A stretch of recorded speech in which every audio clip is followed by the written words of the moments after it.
You've talked about minimum viable intelligence in the AI context. Like we just stopped at GPT-4, Claude, wherever it is. Are there any areas specifically that you're particularly amped on from a product standpoint? It's therapy. I'm obsessed. Huh. Say more. I have tried everything. I've Okay. tried all of them. I've tried all the apps.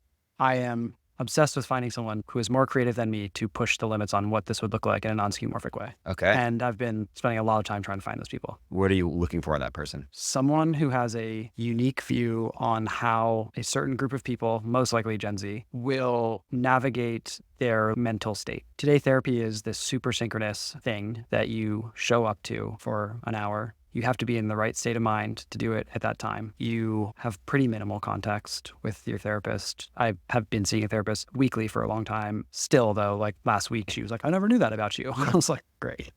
Tens of thousands of dollars later.